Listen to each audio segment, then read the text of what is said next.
Welcome. These will be my thoughts on Star Wars Maul, Shadow Lord, Season 1, Episode 10, Chapter 10, The Dark Lord. The episode is for ages 12 and up, so will this video be.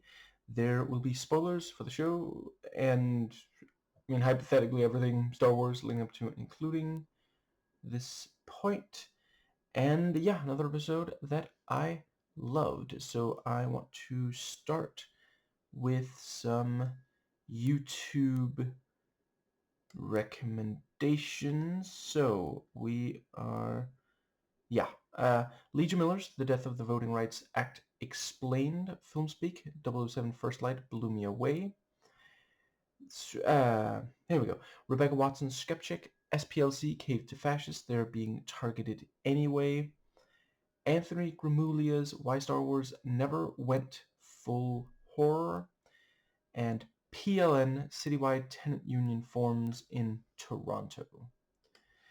So, I am going to immediately get the one somewhat negative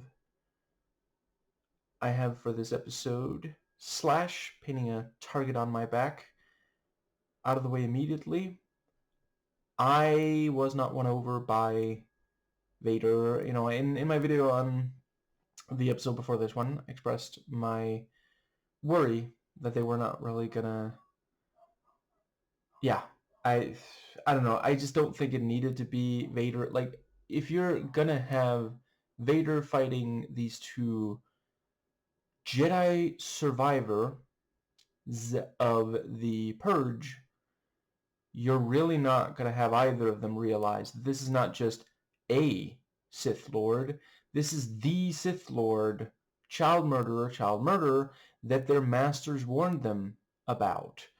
Like, they don't know any context. Like, obviously, Sith, so evil, dark side, but that's it. Like, and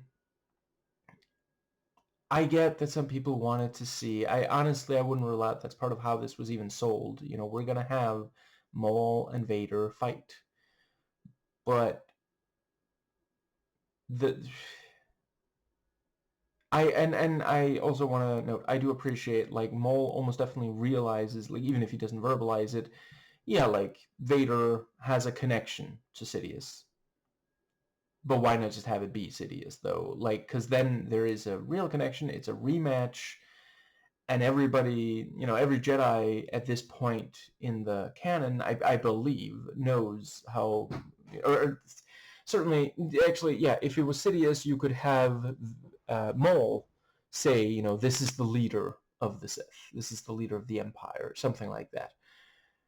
But there's just not really any emotional... Honestly, I kind of want to know, if this is the first Star Wars thing you ever watched, did you feel anything from Vader at all? Because I feel like we're just supposed to be bringing our well-earned love from other media, like, to me especially, A New Hope and Empire Strikes Back. And honestly, there's some good stuff with him in Return of the Jedi as well. And that's how we're supposed to feel something here. But yeah, to me, it just... Like, I appreciate they definitely needed a push, and I think it worked for Devin to become Sith apprentice. But if it was like... And they don't even have him talk. He doesn't have one line, which I think might be, James Earl Jones did the voice, and I don't think I need to finish that sentence. You know where it's going. But yeah, with Sidious, you could have had taunts. All the Jedi that you cared about are dead because of me. I will finish my mission now. Something like that. But just, it felt like empty calories. It was not really nourishing, which I feel like everything else on the show has been. But yeah, that is truly the only negative I have about this episode. I suppose I should also say, this isn't really negative, but I am okay if I don't see more lightsaber action for a little while, but I guess I won't, right? Because like, what Star Wars thing is coming up soon that might have? Well, I guess let's see. We're getting Ninth Jedi, but that's like I'm not sure that even has a release date yet. But you know, if there was another episode of the show, I would probably hope that it didn't have lightsaber stuff. But I also didn't feel like it was too much here. You know, I felt that they delivered the appropriate amount. They got extremely close to the line, but didn't cross it. And I say that as someone who's always loved lightsabers. Like there was a while where that was the one thing about Star Wars. Well, lightsabers and the Force, but especially lightsabers. That was what I was, interested in. And then I, you know, spent some more time with Star Wars, and now I love a lot about it. But it was a very satisfying season finale, series finale. These days it's difficult to know when Disney is going to deliver another season of a thing or not. And I do appreciate that this is definitely one of those cases where, like, if this is the last time we see Devin, I'm okay with it because I get it, like, I mean, would an apprentice survive forever around Maul? Probably not. The important thing is that, you know, she ended up joining him after her master's warnings and all.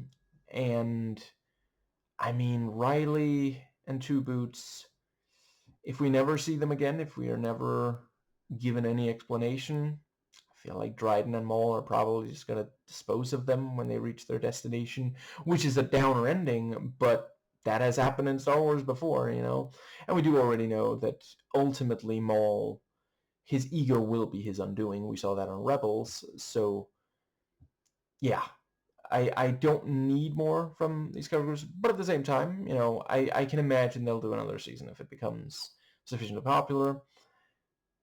Yeah, I am 100%. I will watch Devin be trained, and like Riley try to figure out, who even is he now when he's no longer on his own planet. He's not part of that sports team that was so important to him. His dad is gone, all these things. And like, he clearly has some feelings for Devin, perhaps more than she has for him, or at least his might be more romantic than hers. And for him to watch her slowly turn to the dark side, yeah, I think there's some effective drama there.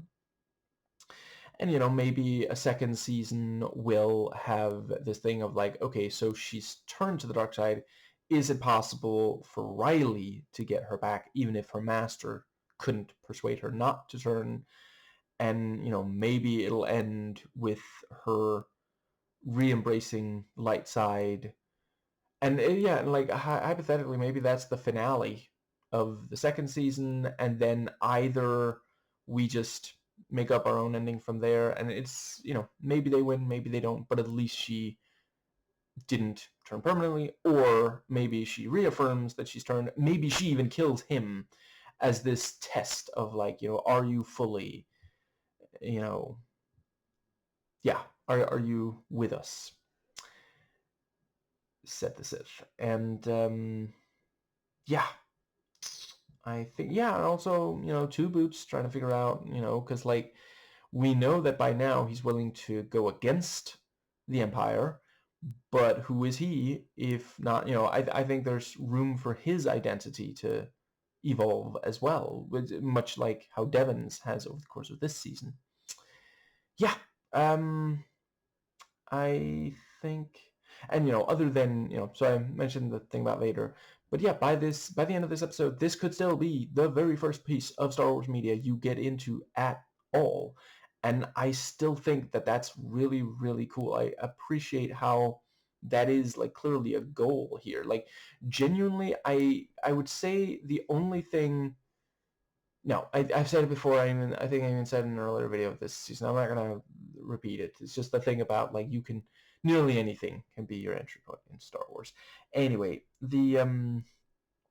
yeah. So gonna try to keep the rest of this more or less chronological.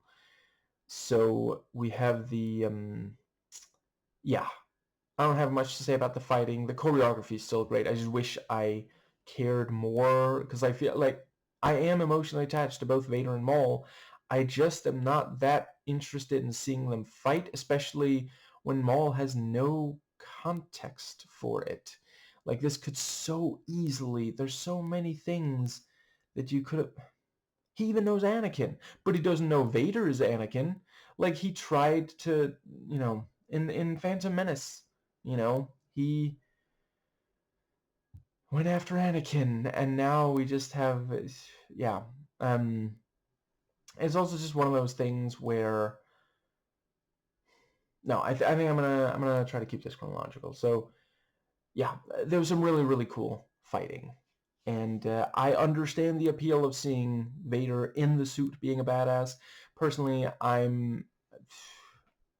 kind of like when it is more that Vader is determined when he is in the suit, but not as, amazing as he used to be, which, like, I mean, is there anything in the prequel trilogy that suggests that he is as fast and powerful? I kind of felt like that was part of the point, same as with, you know, Sidious and Yoda. We see by the end of Revenge of the Sith, like, that's the last time we see them move that fast and be quite that powerful with lightsabers and such. And yeah, I mean, Vader is still great with a lightsaber, but compare the prequel action scenes to the original trilogy, and yeah, I guess I'll just briefly note it just feels like seeing Vader. You know, not only can Maul not properly defeat him, he can't even do it with Devon's help. When, like, we saw Obi-Wan defeat Vader, you know, even the Obi-Wan of Obi-Wan, who hadn't used his lightsaber or the Force in a little while and was at first struggling to use them to anything resembling the effect that he used to, he still defeated Vader. And that's also didn't love that it's still just, I mean, at least this time it doesn't quite work, but we still have this thing of, like, throwing throwing stuff at Vader. That's also what Obi-Wan did. And that one, he ended up partially buried. In this one, that didn't quite happen. It just slowed him down enough. But I think the fact that in a relatively short amount of time, all things considered, we have seen Vader appear on Obi-Wan, Ahsoka, and now this. And I'm obviously not saying that I didn't expect Vader to show up on those other two. And some expected him to show up on this, unlike the Spanish exposition. But I think if you had done away with at least one of these, my personal vote is for Obi-Wan. And I don't just mean Vader's appearance there. I mean that entire show. Like, I wasn't even super into that back when they talked about they were going to make a movie. Then they made a show that's the length of two movies and kind of just repeated the plot. Okay, after I've recorded this video, I'm going to go to the counter for days past without being frustrated about the failures of the Obi-Wan show. Set it to 0. But yeah, just like there was emotional connection in those two shows because those two characters knew Vader. They even knew Anakin. And by the end of this episode, Maul doesn't even know that. It just, yeah. Anyway, I think that does. Yeah, I like that Maul does betray, the Master, and you know Lawson's cop sees that, but does not convey it to anyone. So by the end of this finale, no one but Maul knows that. And let's see, I think that might just about. Yeah, I still appreciate how dynamic they are. It was the action scenes. I mean, the jumping around on the bridge, minding the gaps and all was quite good. Let's see. I feel like there's at least one other thing that I really wanted to say in regards to that. Yeah, the other couple of action scenes, having to. Yeah, I liked that the non-force users just try to shoot at Vader, and they. I guess that was a missed opportunity at a reference to Empire Strikes Back. We know that Disney Star Wars loves their references. I do maintain this is one of the least fan servicey to, yeah. But they could have had Vader block the, you know, blaster blasts with just the Force without even drawing the saber. But let's see, what was the other thing? There was definitely at least one other thing I wanted to. Yeah. So we have the bit with, yeah. So they shoot stormtroopers, and it was also this thing of like, there's a ship. That's not our ship. It would be pretty funny if, right after it's shot down, we hear over the communicator like, "What are you doing? It's Dryden. This is Dryden Voss. I'm on the ship. We thought we'd camouflage, but I guess we did a too good job." But yeah, and yeah, I think also Vario. I think they pushed it to the extent that they could without me finding him obnoxious.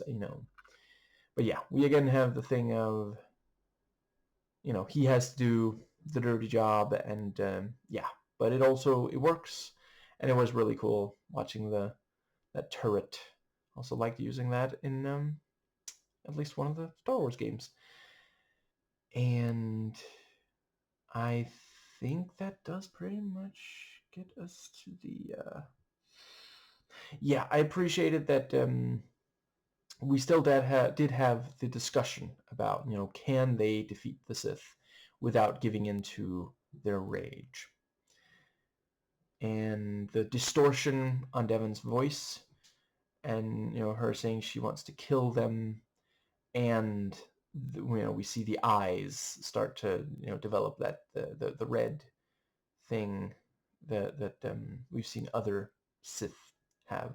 I'm not the biggest fan of this thing of like, exterior ugliness matches inner ugliness kind of thing, and Star Wars has a history with using the kind of visual shorthand for evil, but they also did need some visual indicator, so I don't know what the ideal solution here is. Yeah, I think there's at least one thing that I really want to make sure to say about that. Yeah, the self-sacrifice of Lawson's cop was also quite good. And, he's like, I'm sorry I didn't do it right. But, two boots make sure that my son ends up on that ship. And, yeah, very, very compelling seeing them be, yeah. Oh, and I also liked the Dryden, he cuts communication, and he's like, no, there's going to be no complications. That's pretty good. And that is also, like, if they do a second season, I could see, like, at least some of those stormtroopers made it off this planet. Did any of them see that was Dryden Voss? Like, are they going to go after him? And that could be a conflict for the second season, and that could create some tension between Dryden and Maul, because he specifically said, we're going to do this the easy way. We're not, you are not going to get me into hot water with the Empire. That could be a thing. And I appreciate that eventually that would have to end up resolved, because they are working together in the Solo, Star Wars story. I think that could be done. Anyway, and it's not like this season completely avoids, kind of false tension. Like, we still do see Maul in situations where, like, I guess if this is the first piece of Star Wars media, okay, if you don't already know Solo and or Rebels, you might think, oh, is Maul gonna die here? I did also like that he was wounded or injured again, and that did affect his performance some. And the fact that the Master did choose to fight alongside Maul, and then Maul, force pushes him so that Vader can take him out, And I guess that does pretty much cover everything. I will do a spoiler-free review. I don't think it's going to be today, but soon. And there's at least one more thing I want to make sure to say. Okay, I'm just going to mentally fast forward through the entire episode real quick. Yeah, I think I know what it is now. So, yeah, appreciated that Maul actually has to pretty much, like, yeah, Devon wants to stay and finish the fight, so she is very much in that kind of, yeah, that's where she is at. And I appreciated that we don't spend an awful lot of screen time on it, but we do see a little bit of grieving of the fallen. What was the other thing? Yeah, I thought that they did a good job on Lawson's Cop's death. It would feel in bad taste if we saw it in like a lot of detail, even though, this is a show that sometimes shows deaths that are like that. But the oh right, I also thought it worked well the way that, yeah, so by the end of the episode before this one, I wasn't entirely sure if that Mandalorian was dead, but appeared on this one, so I guess so.